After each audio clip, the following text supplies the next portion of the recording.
Welcome. I'm E.G. Marshall. We have a little diversion for you that may both relax and intrigue you. It deals with the subject of dreams.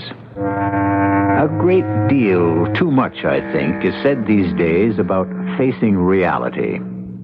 It is considered a great virtue to face reality, while to spend time dreaming, fantasizing, we call it now, is thought to be shameful, if not downright sinful. Personally, I would not care to live if I could not dream. Would you? I saw you coming out of her room. Did you now? Did you really? I won't have it, I tell you. I won't stand for it. Well, what do you propose to do about it? I don't know, but I'll do something. Like what? I'll tell her who you really are. Oh, come off it. Now, stop talking nonsense. You don't really know who I am.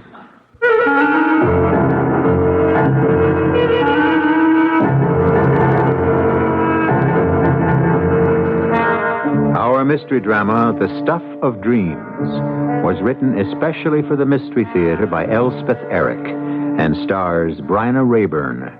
It is sponsored in part by Buick Motor Division. I'll be back shortly with Act One.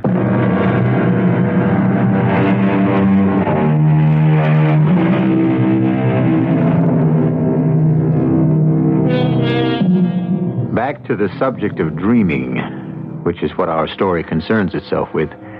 Not the dreaming we do at night, which is somehow considered respectable because we think we do not control it. No, this story is about the dreaming we do while we are wide awake. You sure you got the right address? I believe so. 111? That's right. Mrs. Tipton. That's right. Well, she ain't gonna come to the door. Well, why do you say that? Well, she never does. Nobody ever does. Well, somebody will today. You think so, huh? Well, you're wrong. You'll find out. I lived at 113 all my life, born there. I was here when she moved in 20 years ago. Moved in and never came out. If it weren't for Mrs. Hutchins, the cleaning lady comes once a week, we'd think she was dead. But Mrs. Hutchins has her own key. Mrs. Tipton, don't let her in. You can stand there for 100 years. She'll never come to the door. I really don't think it's any of your business. Well, I'm just telling you what I know. Look, I happen to be answering an advertisement. See? Here it is. I cut it out of the morning paper. It's about a job. Something happened to Mrs. Hutchins? The cleaning lady? Well, she was here yesterday. It's not an advertisement for a cleaning woman. What's it for? Well, it doesn't say exactly, but there's no mistake about the address or the name. Mrs. Hildegard Tipton, 111 West. That's her, all right. So, you see? You're the first person I've ever seen ringing that bell in 20 years. Must be something up inside there. Well, I really wouldn't know. Oh, wait till I tell my sister. Will she get a kick out of this? Oh, hey, you mind if I stand here till she opens the door? That is, if she ever does open the door, which still remains in a doubt. I do mind. I want this job. The money's very good, and it won't help my chances if she sees you standing there gawking at her. Oh, I'm not gawking. I got every right to be here. Just walking my dog, that's all. I do it every day, 3 times a day. Trixie and I always stop in front of 111 for a couple of minutes. We got a right. Well, just the same, if you wouldn't mind... Okay. Trixie's all finished anyway. Come on, Trix. We go home. We ain't wanted here, that's plain. Thank you. We can watch from our porch anyway, can't we, old girl? Sure we can.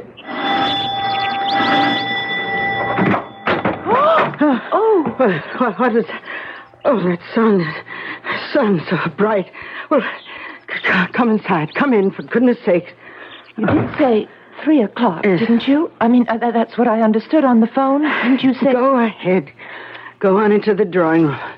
Go ahead. It takes me a little time.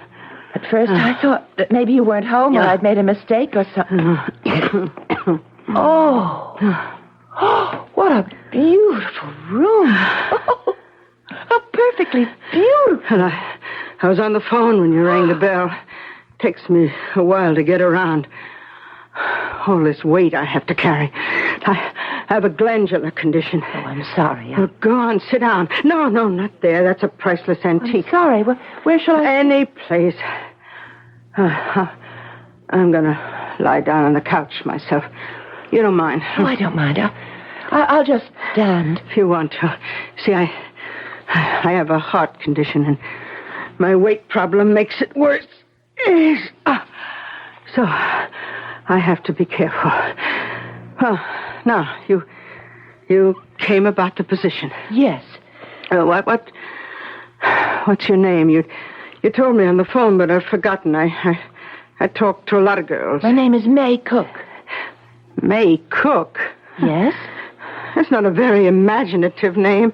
Well, it's mine. It's the only one I've got. Well, you could change it to Maybelle, something like that. Well, I don't really want to. Oh, it doesn't matter what you call yourself. I myself changed my name from Hilda to Hildegard, but didn't seem to make much difference because I never see anybody or correspond with anybody or have anything to do with anybody, really. Not ever? Not anybody? Not since my husband divorced me and took my son away from me. Oh, that's awful. Oh, I am sorry. Not at all. No. He gave me plenty of money, and I bought this house and furnished it. But even so, to leave you alone like that... Oh, I never think about it. Or them. They got in the way. Got in the way? In the way of what? My kind of life. Mrs. Tipton, it's really hard to see where I'd fit in. I'm a trained social worker. That's how I make my living. At least, that was how I made my living. I was discharged 6 months ago. They were cutting down, and... Well, I haven't been able to find anything in my field, and I'm running short of money, so I'm willing to take almost any kind of job if it's respectable. Look, I'm not going to ask you to do anything you wouldn't ordinarily do. Well, do you need a secretary? Something like that? I think I could manage that, maybe. Or be a companion. Oh, I don't want a secretary or a companion. Why would I? I never do anything, and I prefer being alone. Well, what is it that you do want? I want somebody to live for me. To live for you? Precisely. Well, I really don't know what that means, Mrs. Tipton. I never heard of anybody living for somebody else. Well, I shall explain. I don't pretend that my life in this house is living. Not what most people would call living. Though what do they know? Nothing. Actually, my life here is infinitely superior to what they would call living. Well, what precisely do you do, Mrs. Tipton? I dream. Just dream, that's all? What do you mean, that's all? Oh, it's easy to see you don't know much about dreaming. Well, you mean daydreaming? I know about that. I daydream sometimes. Everybody does, once in a while. Yes, but how many make it a life's work? Oh, not many, I guess. Hardly anybody would be my guess. Well, people don't have the time. They can't afford it. I know I certainly can't. But I do have the time, and I can afford it. But it sounds strange. Of course it sounds strange. No one has the sensitivity or the imagination to withdraw completely into the life of fantasy. A life peopled with the oddest creatures, doing the oddest things in the oddest way, saying incredible things, producing incredible sensations. You make it sound fascinating. But I'm a very ordinary person, really. I don't think I could do anything like that. Of course you couldn't. And that wouldn't be what I'd require of you. Well, I think we really ought to discuss that. You said you wanted me to live for you. I want you out in the world, what people call the real world, living what they call a real life. And that's all? That's all. You're a social worker. You must have got around a lot. Well, some. Do you have a lover?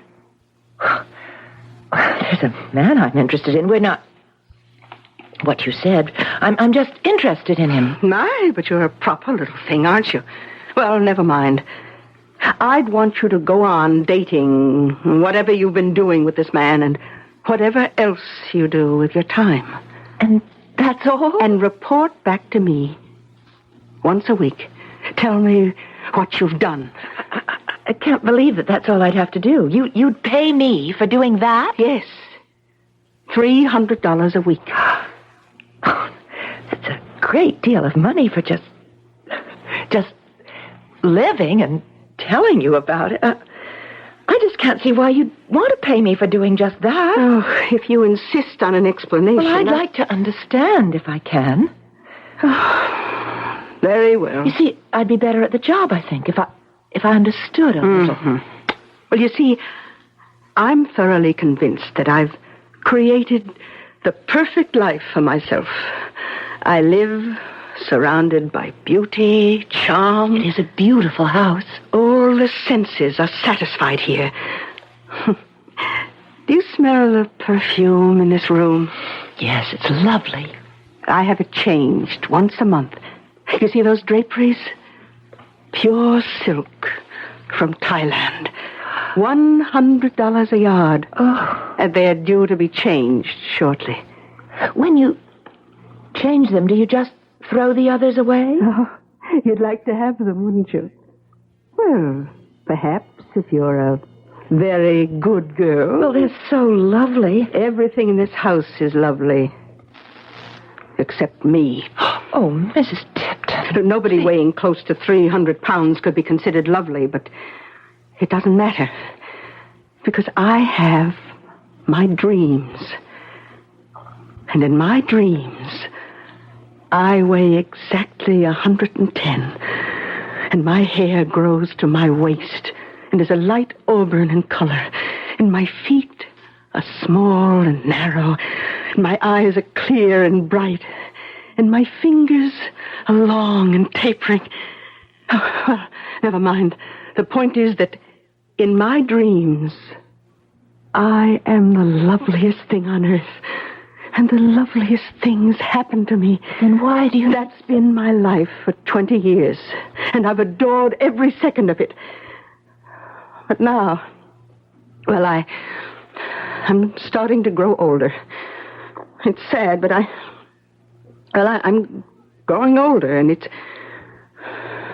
it's harder than it used to be to dream my beautiful dreams. But everybody grows older, Mrs. Tipton, eventually. I don't intend to. No. I mean to go on living in my dreams until the very end. If there ever is an end. But there has to be, doesn't there? I mean, for everybody. Not for me. But I still don't see what you want me to do. I mean, I don't see what possible help I could be to you. I need food for my dreams. Food? They're starting to grow stale, my dreams, repetitious. I've dreamed each one of them 1,000,000 times. I need new ones. But can't you just make them up? No, I can't. I need some contact with life as it's lived by others. You know, sometimes lately I've had the sensation that I was melting into my dreams, that I was vanishing into them. And I was becoming nothing but my dreams. Well, what I need now is to build a little bridge between me and the outside world. And since I clearly can't do this myself, I must have someone do it for me. And that's what you want me to do? Build a bridge for you? You think you can? I can try. I'd like to try.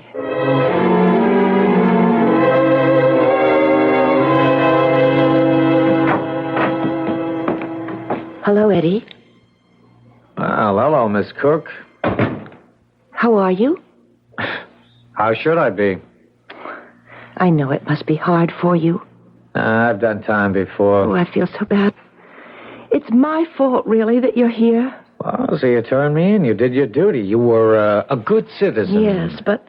So you feel bad? Oh, Eddie. You know I take a special interest in you. You know that. Oh, yes, I know that. You haven't had an easy life. You know anybody who's had what you'd call an easy life? I don't, Miss Cook. You have to call me Miss Cook. I thought we were getting to be friends.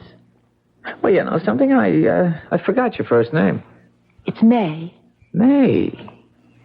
I'll call you Maisie, okay?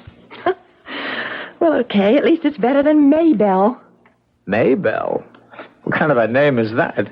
A woman I interviewed about a job yesterday. She thought I should change my name to Maybelle.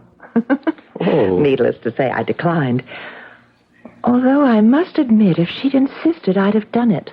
The job pays so well.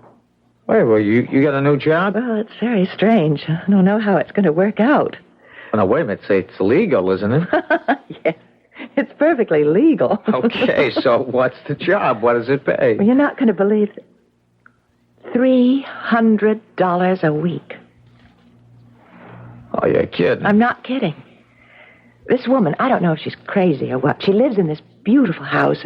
All this beautiful furniture, rugs, pictures. She never has any company. She never goes out. Why not? She doesn't want to. 20 years ago, her husband divorced her, and he got custody of their little boy.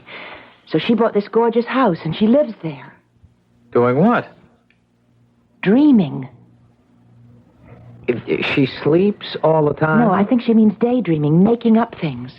Well, so what does she need you for? To help her make up things? Well, she wants me to live for her. How are you supposed to do that? She says that all I have to do is live my normal life and once a week come and tell her about it. What's to tell? Well, she thinks if she has some sort of contact with the outside world, she thinks that would help her with her dreams.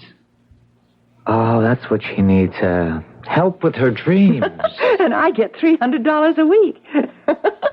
Isn't that crazy? Well, isn't it? Say something. Yeah, no, I'm thinking. What about? I come up for parole next week. I think it'll go through. They practically promised me. Yes. Now, what are you going to do when you get out? Well, I told them I had a dishwashing job, and I do. Where are you going to live? Yeah, some flop house, I guess. Well, you'll get a better job. I have great faith in you, Eddie. And if there's anything I can do to help, you know you can count on me. Maisie, there's one thing you could do to help. Well, what's that? When I get out of here, let me move in with you. Eddie, just for a little while, till I get back on my Eddie, feet. I don't know. I don't mean shack up together. I mean, just let me sleep on the couch or the floor, anything. Well... It'd mean everything to me. Well, for a while, maybe. Okay. You can stay with me for a little while.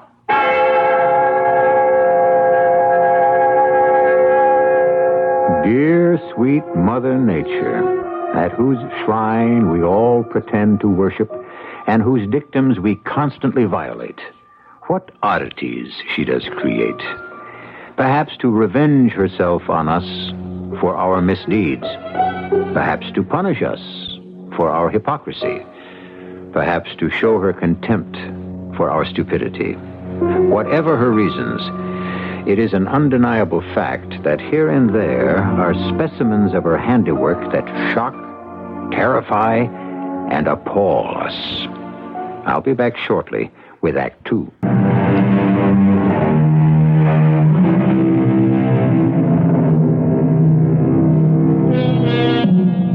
Our tender little heroine, Miss May Cook, has secured a position with Mrs. Hildegard Tipton, wealthy recluse.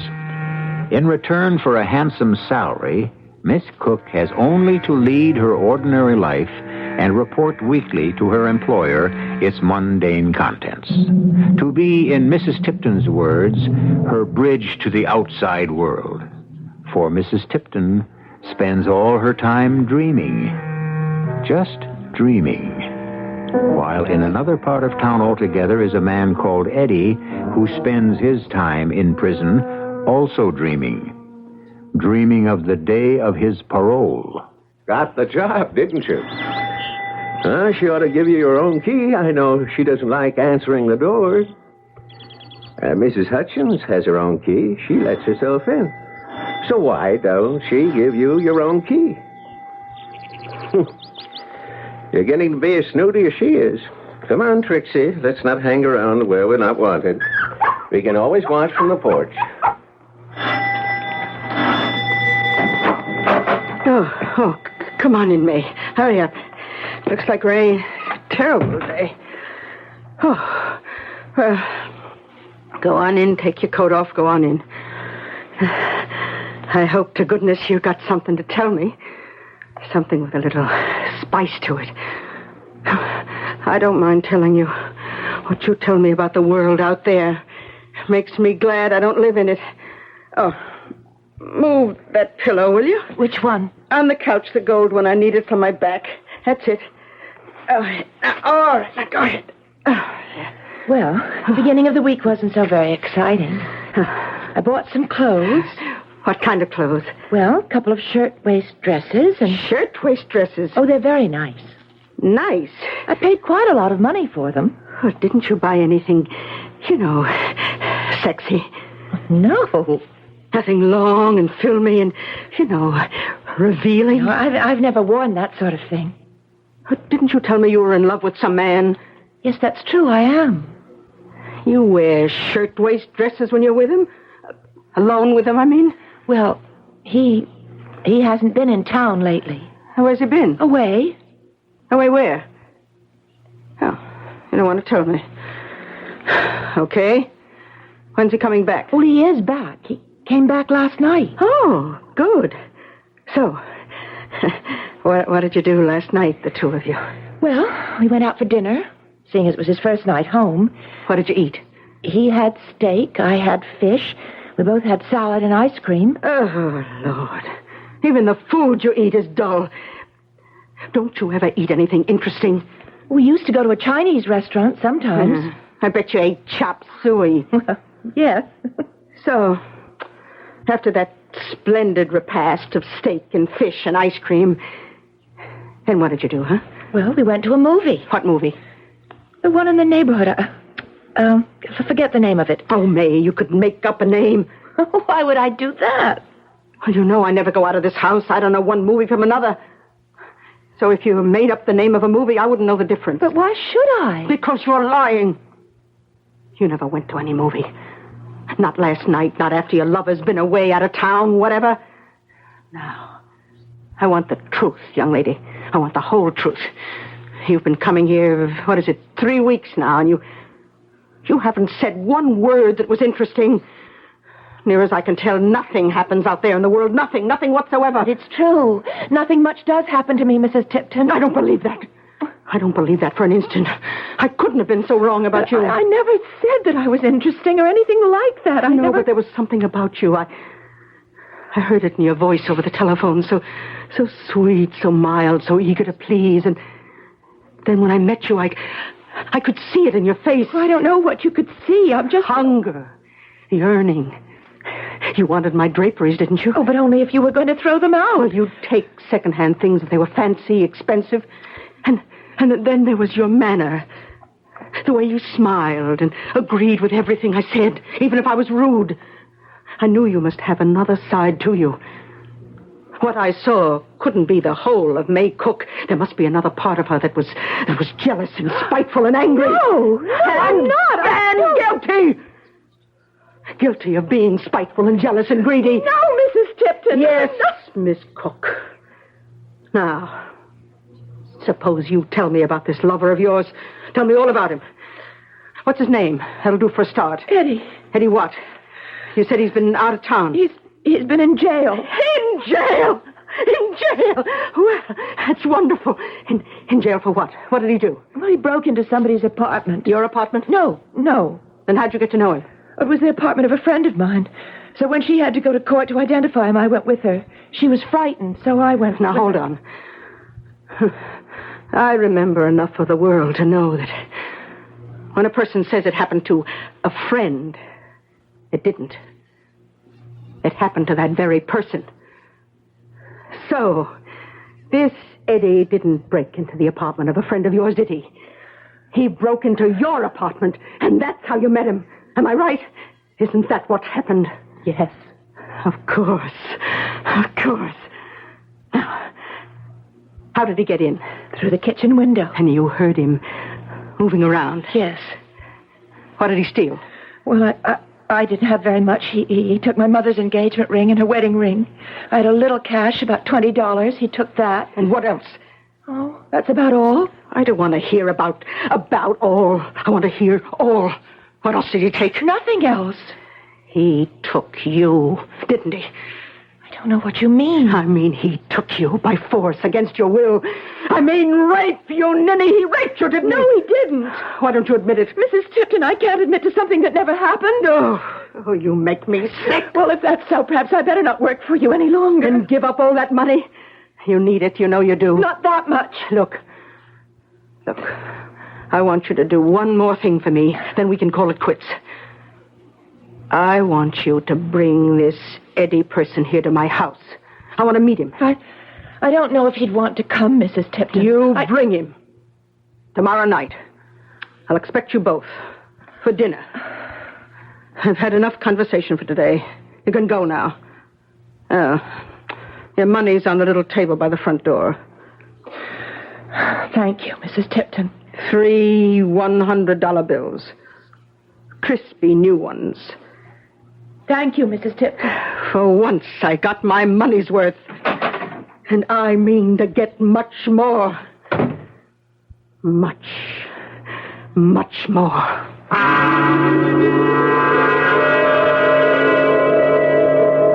That's all you told her? That I spent part of a year in a slammer? Well, there wasn't anything else to tell. Well, it just doesn't add up. Well, what doesn't add up, Eddie? Well, that this old bag would want to meet me. I don't care how nutty she is or how lonely or how anything. That's not enough of a reason. No. There's got to be something else. Yeah, I know what these biddies have on their minds. All the time they got it on their minds. Didn't she ask anything about that? About what? You and me. About sex, dummy. She didn't ask me.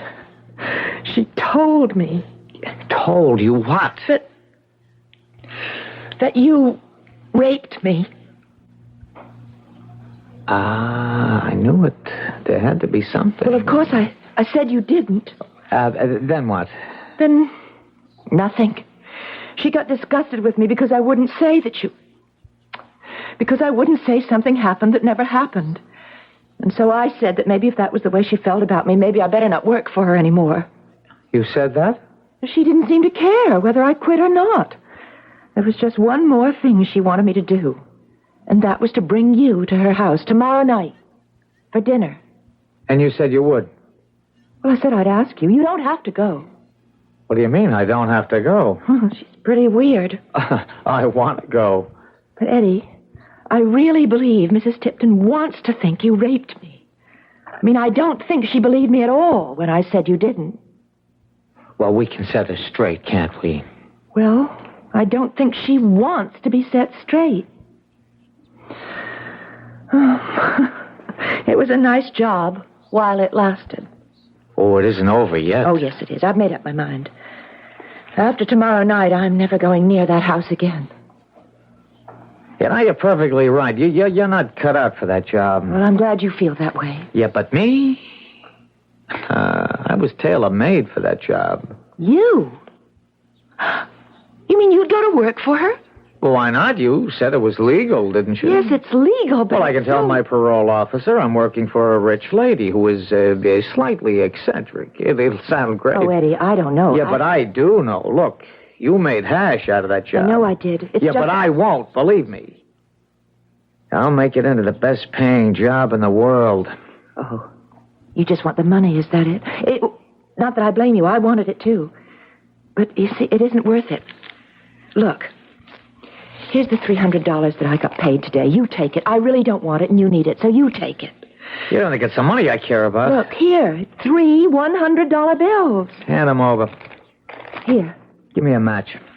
What for? Never mind. I got one someplace. What do you want a match for? I got it. Eddie. Oh, you can't. Oh, don't do that. $300.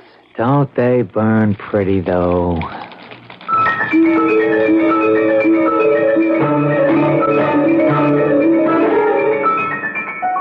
Well, some people have money to burn, I guess. Not me, and nobody I know either. And even if we did have, I don't think we'd go ahead and actually do it. I mean, we'd somehow think of something else, anything else to do with it beside burn it. I mean to say, $100 bills are legal tender, not legal tinder. We'll be back shortly with Act 3.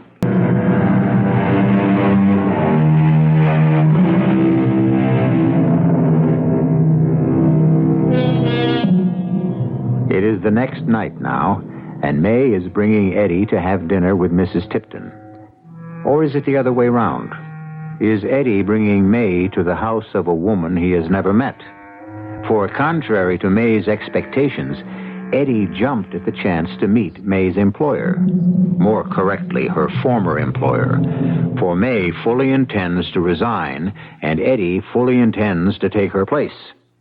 It is 7 o'clock, and May and Eddie are arriving at number 111. Okay, keep the change.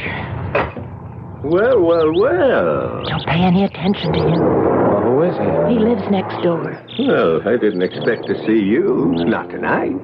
Remember, Eddie, this is the last time I'm going to come to this house. I got you. And with a man alongside you, too. Mrs. Tipton must be loosening up a bit. Am I right? Just ignore him. For 20 years, it was just Mrs. Hutchins went through that door. Then the young lady makes an appearance. Now, lo and behold, a young gentleman. Why don't you just go on home, huh? I live next door. Well, go there. Okay. Come along, Trixie. We'll sit on the front porch and watch what happens. Ah, there you are. I've been waiting. Come in. Come in.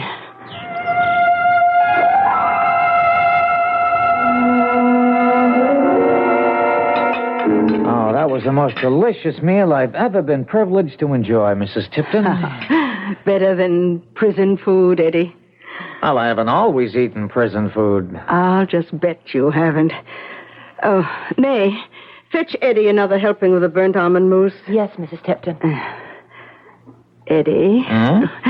You remind me of somebody. I can't think who. Your husband, perhaps? Oh, heavens, no. My husband was a stick. Your son? Well, considering I haven't seen my son since he was 5 years old. Now, you're more like someone I've dreamed about. Here's your dessert, Eddie. Well, just set it down. When you've finished, maybe you'd like to see the rest of the house, Eddie. You've seen the first floor. Maybe you'd like to see the second floor. Well, now, that would be a privilege. My bedroom, I think, is my masterpiece. It's in shades of beige at the moment. From ivory through parchment to ecru. Though I may change it. Let me look at it first. Oh, I will. I've never seen your bedroom, Mrs. Tipton. No, you haven't, have you? And I once promised to show it to you, didn't I? Yes. Well, then we'll all look at it together. Eddie, finished your mousse? All finished.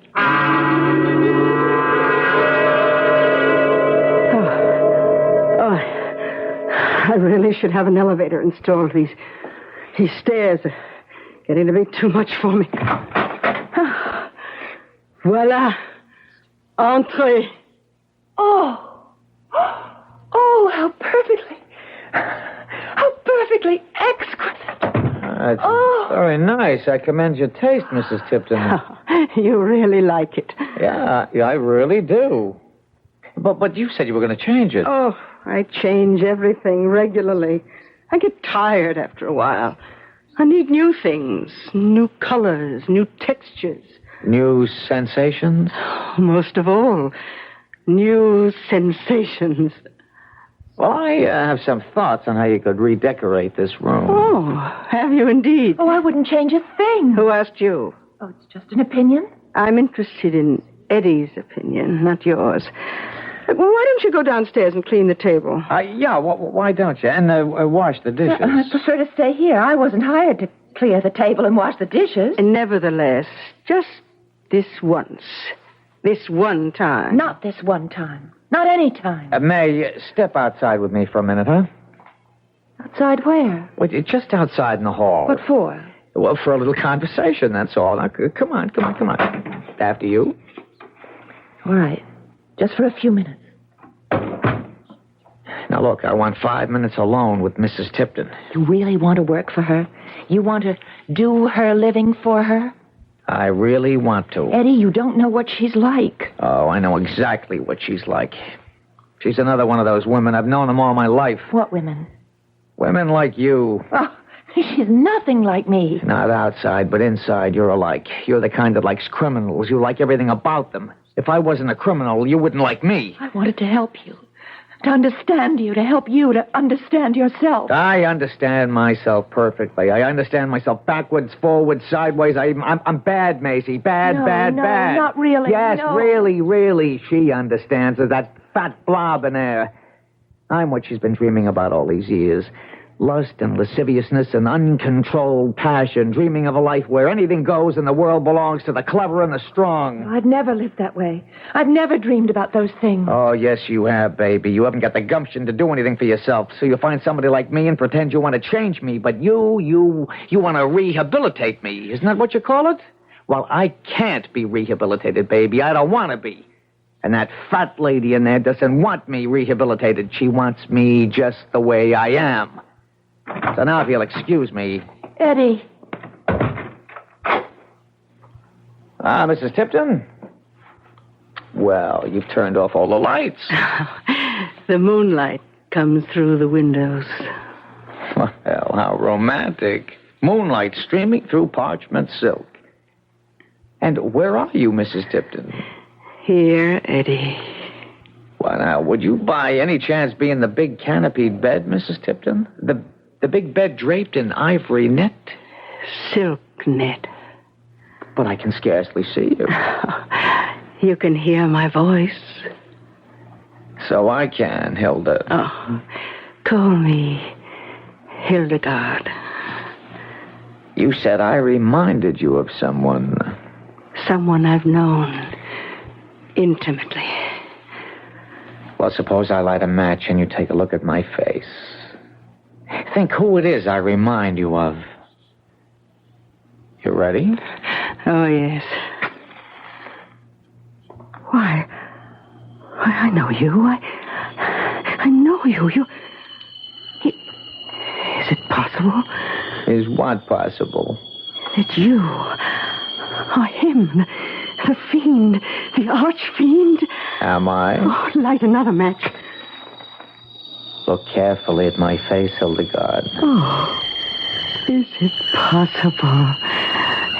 You're here with me, and you are going to... To what? You're going to force yourself on me, aren't you? Oh, I know it. It's what I've dreamed of.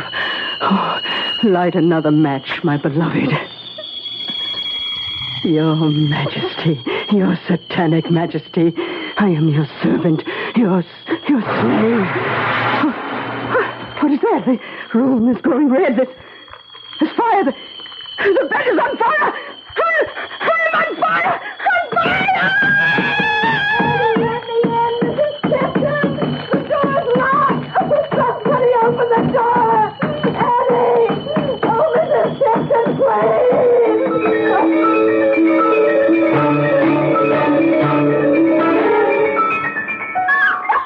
Quiet, Trixie.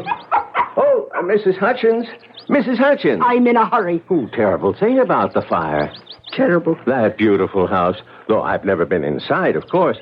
Have they been questioning you, the police and the fire people? Yes. Well, they'll get around to me later. Me and my sister. No doubt. We were the ones who called the fire department, you know. Didn't they tell you? No. Oh, yes. My sister and I heard this sort of explosion. And then we saw smoke coming out of one of the upstairs rooms. Mrs. Tipton's gorgeous bedroom. Is that what room it was? Yes. Then she must have started it herself. I wouldn't know about that. Well, nobody got out, I understand. Nobody. Where was Mrs. Tipton at the time? In her bed. They found her there. Yes. And the young girl, Miss Cook, I believe her name was. Outside the door. The door to the bedroom? Yes. And the door was locked. Why, the poor girl must have been trying to get in to save Mrs. Tipton. It looks that way.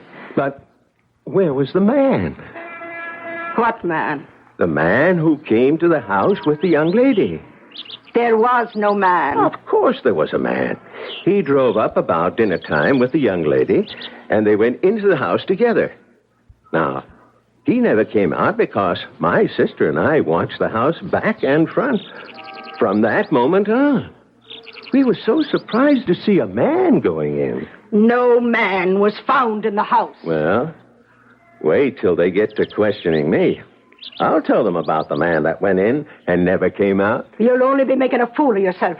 Well, it must have been the man that set the fire. The fire started in the bedroom, and the door to the bedroom was locked.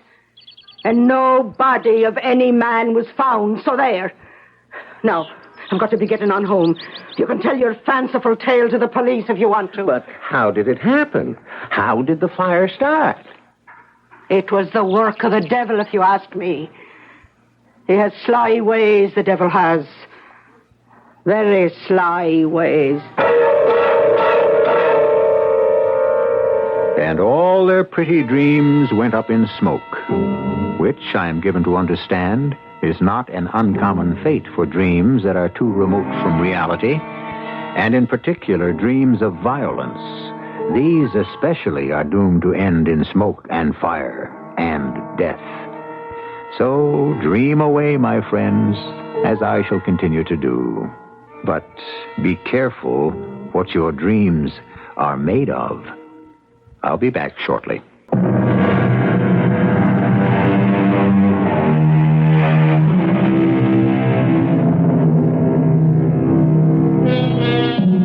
Our revels now are ended.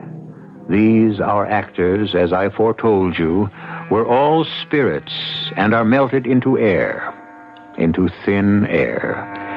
And this insubstantial pageant faded, leave not a rack behind. We are such stuff as dreams are made on, and our little life is rounded with a sleep. As so often happens, the final word is given to the one who says it best. Master William Shakespeare, born 1564, died 1616. Our cast included Marion Seldes, Bryna Rayburn, Jack Grimes, and Dan Arco. The entire production was under the direction of Hyman Brown. And now, a preview of our next tale. Sleeping pills? Very mild. I could give you one. No, thank you. I don't... What's that? No. It's just the telephone. It's strange at this hour. Shall I answer it? Yes, please do. Hello? Oh. Well, just a minute. The operator says Mr. Bomer is on the wire. It's an emergency. Will you take the call? An emergency? Well, of course. Hello, operator? Yes, you may put the call through. Here you are. Hello, Mr. Bomer. What are you saying? Who are you? No, I won't listen. Oh, Miss Radlover, what is it? Are you ill? You're so pale. It was not Mr. Bomer. Not Mr. Bomer.